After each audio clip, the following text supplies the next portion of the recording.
நேத்து பிரவீன் ராஜோட எவிக்ஷன் வந்து ரொம்ப பயங்கரமா இருந்தது, கொடூரமா இருந்தது, நிறைய பேரை வந்து அள வச்சுது அப்படின்றது நேத்து நான் லைவ்ல பேசும்போதே தெரிஞ்சுது.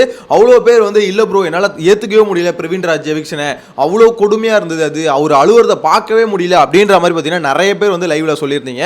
ஸோ அவரோட எவிக்ஷன் வந்து அன்ஃபேர்னு சொல்லிட்டு இருந்தீங்க.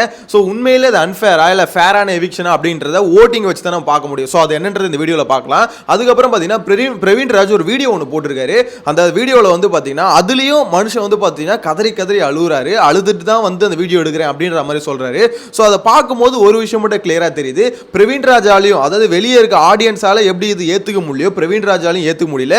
ஏன்னா இது வீட்டுக்குள்ளேயே பார்த்தீங்கன்னா அந்த மனுஷன் வந்து அழுதுட்டார், லிட்டரலா அழுதுட்டு உள்ள இருக்க கண்டஸ்டன்ட் எல்லாரையுமே அழ வச்சுட்டாரு. ஏன்னா அவருக்கு வந்து ரொம்ப ஷாக்கிங்கா இருந்தது, என்னடா இது நம்ம எவிக்ட் ஆகிறோமா அப்படின்ற மாதிரி. ஆக்சுவலா இவங்களாம் எவிக்ட் ஆகும்போது ஏன் ஷாக்கிங்கா இருக்குன்னா, நிறைய பேர் ஒண்ணுமே பண்ணாம வீட்டுக்குள்ள இருக்காங்களே, அதனால தான் உங்களுக்கு ரொம்ப ஷாக்கிங்கா இருக்கு. அந்த ரம்யா என்ன பண்றாங்க, கெமி என்ன பண்றாங்க, சோ இவங்கலாம் எப்படி வீட்டுக்குள்ள சர்வைவ் ஆகுறாங்க அப்படின்ற ஒரு கேள்வி தான் பாத்தீங்கன்னா எல்லாருக்குமே இருக்கு, அது நமக்குமே இருக்கு. ஆக்சுவலா ஓட்டிங் கம்பேரிசனை ஃபர்ஸ்ட் பார்க்கலாம், ஓகேங்களா? இப்போ என்ன விஷயம் பாத்தீங்கன்னா ஓட்டிங்ல வந்து ரெண்டு விஷயம் நடக்குது.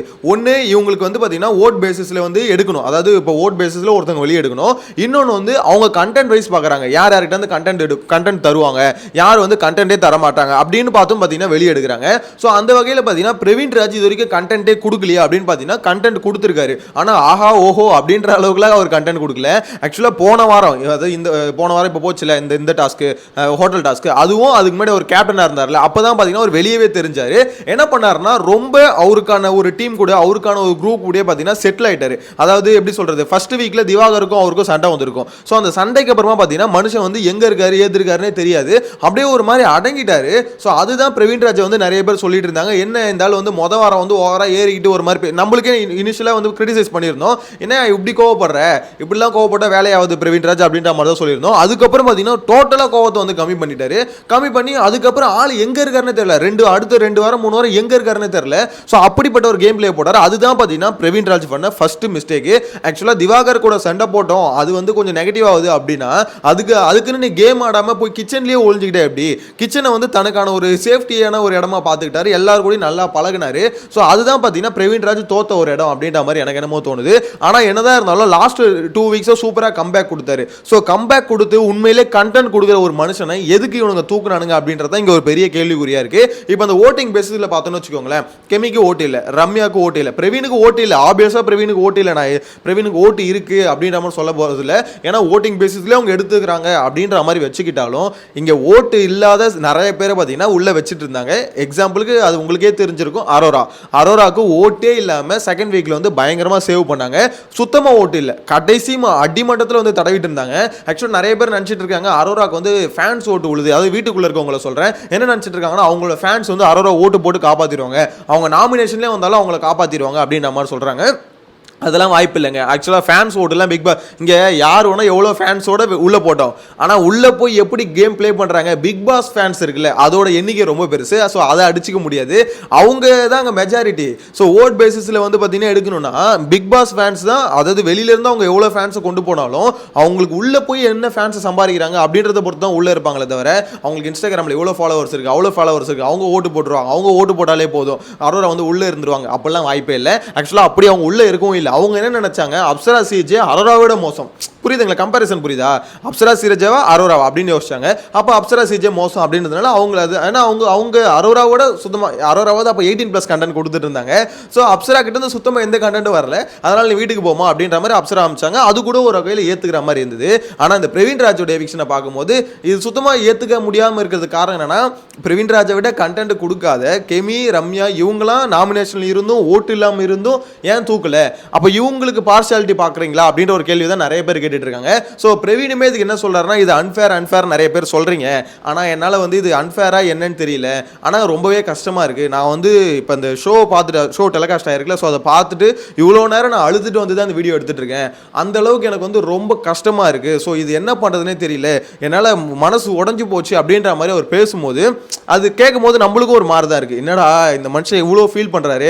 ஏன்னா நேற்று ஷோ பார்க்கும் போதே நிறைய பேரை வந்து ஃபீல் பண்ண வச்சுட்டாரு, ஐயோ என்னடா இப்படி அழுகுறாரு, அது வந்து வந்து எப்படி இருந்ததுன்னா ஒருத்தனுக்கு வந்து ஏற்றுக்கவே முடியல. ஆக்சுவலாக என்னடா நான் வெளியே போகிறேன், எனக்கு எவ்வளோ பெரிய ஆப்பர்ச்சுனிட்டி லைஃப்பில் கிடச்ச ஒரு பயங்கரமான ஒரு இதுதான் என்னோட பிரேக்கிங் பாயிண்ட், இங்கேருந்து நான் வந்து வேற லெவலில் பூம் ஆவேன் அப்படின்னு நினச்ச ஒருத்தனுக்கு அந்த இடத்துல பார்த்தீங்கன்னா மொத்தமாக எல்லாம் முடிஞ்சுது வெளியே போ அப்படின்னு சொல்லும் போது அங்கே அது எவ்வளோ பெரிய ஆப்பர்ச்சுனிட்டி அப்படின்றத வீட்டுக்குள்ளே இருக்க நிறைய மக்ரூதீனுக்கு வந்து புரிஞ்சிருக்கும் அப்படின்னு நினைக்கிறேன். ஏன்னா மக்கு மாதிரி உள்ளே போயிட்டு என்ன சொல்கிறதுனே தெரிலங்க. ஆக்சுவலாக லைவ் பார்த்தவங்களுக்கு தெரியும் எதுக்கு உள்ளே போனேன், பார்வதி கூட டைம் ஸ்பெண்ட் பண்ணுறதுக்காக உள்ளே போனேன் அப்படின்ற மாதிரி தான் இருக்குது.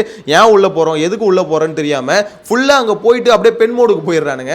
அதை விட்டுட்டு கேம் ஆட போனீங்கடா, கேமை ஃபோக்கஸ் பண்ணுங்கடா அப்படின்றத சொன்னால் அது இல்லை, எனக்கு பெண் மோடு போதும் அப்படின்ற மாதிரி அந்த மோடுக்கு போயிட்டு ஃபுல்லாக அங்கேயே ஃபோக்கஸ் பண்ணிட்டு இருக்கானுங்க அப்படின்ற மாதிரி சொல்லணும். எனக்கு என்னன்னா ஒரு கேமில் இன்ட்ரெஸ்ட் இல்லாமல் ஃபுல்லாக அந்த மாதிரி ஒரு ஃபோக்கஸில் இருக்கிறவனுங்கள வீட்டுக்குள்ளே வச்சு சர்வை பண்ண வைக்கிறீங்க அப்படின்றத என்னால் அக்செப்டே பண்ண முடியல. அதே மாதிரி நிறைய பேர் வந்து இந்த வீடியோவில் இதையும் நான் மெயினாக மென்ஷன் பண்ணோம். ஆக்சுவலாக இதில் வந்து பார்த்தீங்கன்னா பிரவீனுக்கு ஓட்டியில் பிரவீன் வந்து வெளியே தூக்கி போடுறாங்க, இது எல்லாமே ஓகே. ஆனால் ஒரு கேமில் இன்வால்மெண்ட்டாக இல்லையான்னு பார்த்தீங்கன்னா கேமில் கொஞ்சம் கொஞ்சமாக இன்வால்வ் ஆகிட்டு தான் இருந்தார்.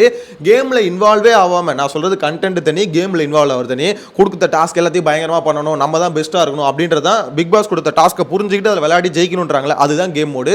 ஸோ அதில் இன்வால்மெண்ட் இல்லாமல் இருக்கிற ஆள் யாருன்னு பார்த்தீங்கன்னா என்ன பொறுத்த வரைக்கும் கமருதீனும் அதில் ஒரு ஆள். ஏன்னா கேமில் அவரோட இன்வால்மெண்ட் பெருசாக இருக்காது. அவரை பொறுத்த வரைக்கும் நம்ம வந்து எப்படி சொல்கிறது, ஒன்று இப்போ பார்வதி இம்ப்ரெஸ் பண்ணுறதுக்கு ஏதாவது பண்ணணும், அப்படி இல்லைன்னு வச்சுக்கோங்களேன் வீட்டுக்குள்ளே இருக்கவங்களே இம்ப்ரெஸ் பண்ணுறதுக்கு ஏதாவது பண்ணணும். இப்படி தான் 2 விஷயம் தான் கமருதீன் பண்ணிட்டு இருக்காரு.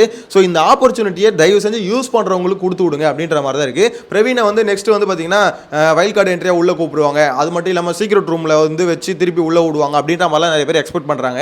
அதுக்கெல்லாம் வாய்ப்பு இல்லை அப்படின்ற மாதிரி தான் தோணுது. அதெல்லாம் எக்ஸ்பெக்ட் பண்ணாதீங்க. சீக்ரெட் ரூம் இருக்குது, பிரவீனை திருப்பி உள்ளே விடுவாங்க, அதெல்லாம் வாய்ப்பு இல்லை. ஆனால் ஒன்று மட்டும் கிளியராக சொல்கிறேங்க, இது வந்து என்னை பொறுத்த வரைக்கும் சொல்கிறேன், எவிக்ஷன் வந்து ஃபேரான எவிக்ஷன் தான், நான் இல்லைன்னு சொல்ல. பிரவீனுக்கு ஓட்டு இல்லாமல் ஒரு எவிக்ஷன் தான் இது. ஆனால் என்னன்னா இது இப்போ பண்ணியிருக்க வேணாம், இப்போ பண்ணியிருக்க வேண்டிய அவசியமும் இல்லை.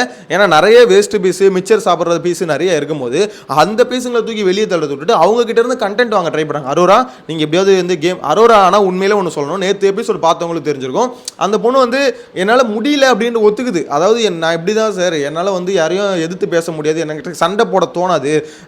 அதாவது அவங்க என்ன சொல்ல வராங்கன்னா ஒரு மாதிரி கேஸ் கிரியேட் பண்ணவே எனக்கு முடியாது, அதுதான் நான் அப்படின்ற மாதிரி ஒத்துக்கிறாங்க.